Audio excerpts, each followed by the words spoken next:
I'm drinking walkie and walkie. I'm drinking walkie and walkie. I'm tired of shit. Got the 100 run, put it on the side of that bitch. She tryna kick it. I only one top and that's it, man. I feel like Vin Diesel. I'm driving this bitch.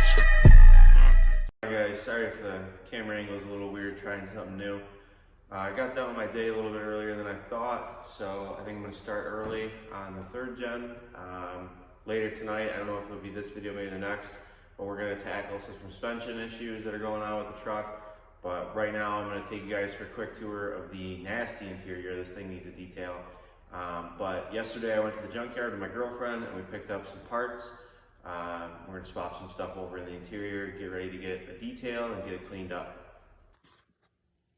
Got the new door cards on. They are filthy right now, but they're black. I forgot a switch, so I had to reuse one of the tan ones. Next time I go to the junkyard, I'll pick up a black switch. It's super easy to swap those out. But once these get cleaned up, they're actually in really good condition. They're just dirty from pulling them out of the junkyard. But on to the next part of the interior. Gotta take the interior apart. We're super easy. But go ahead and put our new brake handle on. All right, guys, got the interior put back together. Get the parking brake handle in, and it's working. Also, yes. Also got the little boot on. That was a little bit of a pain, but if you lube it up, and I used a big C-clamp like this, I guess it's not really a C-clamp, C-vise, whatever you want to call it, vice grip. You can squeeze the little grommet in here pretty easy. Took maybe, I don't know, 5 seconds or whatever, but the little stuff is coming together. It's definitely making the truck look a lot better. This truck is just a lot of little stuff. Except the rockers and the bodywork is kind of a big deal. But a lot of little mechanical stuff, a lot of little interior stuff. We're gonna go ahead and throw this mirror on right now. But just a lot of little stuff, All right, what's going on, guys? I've spent about, I don't know, 30 minutes. Tore this apart. This is a real common issue on third gens. My last third gen, this was all corroded. My fourth gen had the same issue. They put these connectors right here. But what I discovered was we did not have a ground or power getting to the fuel pump. Now, if I manually, let's see, this might be hard to do by myself here. Hold on, I'm gonna bust out some knee action here. I don't know if you guys can hear it. You can see a little bit of fuel coming out. Yeah, look at that. This pump sounds healthy, and she is pumping good. I just dumped diesel all over my floor, but that's all right. So we know the pump is good and it sounds really good. There's a wiring issue in here. I think the ground is good to this connector, but I wasn't getting power to the connector, but I'm not getting ground to the end of the plug, so I'm not really sure what's going on. I'm gonna have to dig into this. I hope it's not a FICM or PCM issue or whatever. Because I think the PCM controls the pump. I can't remember, I gotta look it up, do some more research, but the pump is good, which is good. We just gotta figure out what's going on with the wiring. All right, so after a little bit of diagnosing, we've figured out the issue. So I was told by the previous owner of this truck that the transfer case exploded, typical Cummins.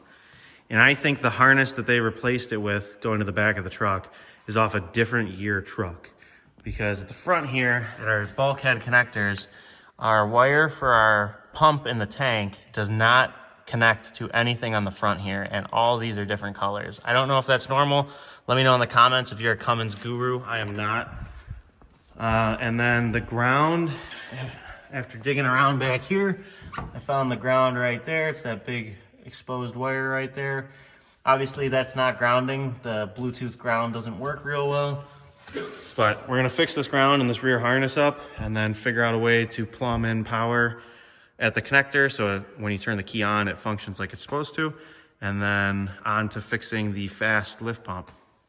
What's going on, guys? So took the fender liner off because we have a brake fluid leak right there. I gotta reroute that back line anyways. Professional mounting of this fast, whoever did this, look at, it's just sitting here. I don't think that works. Either the pump's bad or the wiring's bad. We gotta figure that out. But first, I wanna make sure we're actually getting fuel up to this pump. Make sure that the tank sending unit is working. We're also gonna do a fuel filter. And it's just gross in here, guys. She just needs to be cleaned, and she's got leaks, and she needs help. And that's what we're here to do. We're here to help.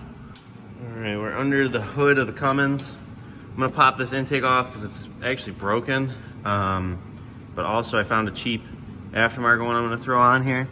And our water pump right there is leaking. I don't know if you guys can see the wetness below it, but this thing, the only thing that this leaves, it does have some oil leaks, but the only drips it leaves is coolant, and it is that water pump.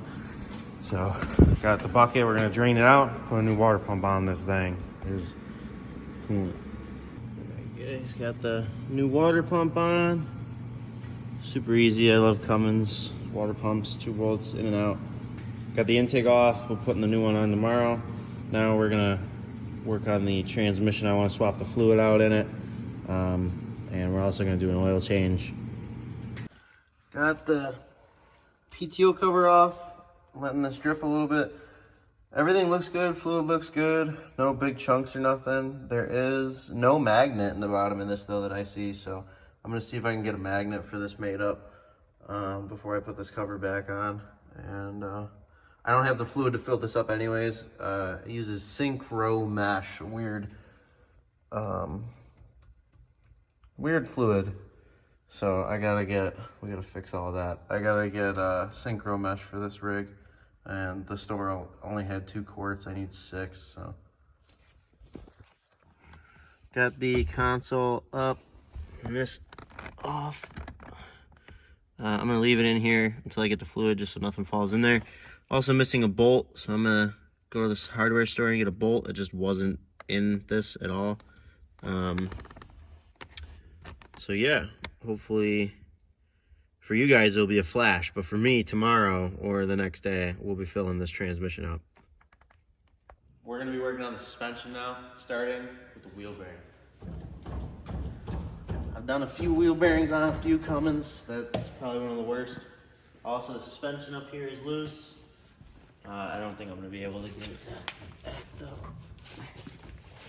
This should not be moving without the other stuff moving. And then I want to go around and tighten these nuts because I found one the other day that was loose. It's that one on the drag link. You can actually see it's not where it's supposed to be.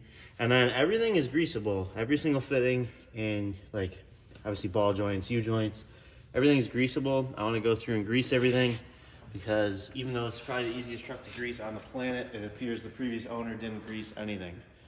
So I want to do the wheel bearing, grease everything up, get the suspension dialed in.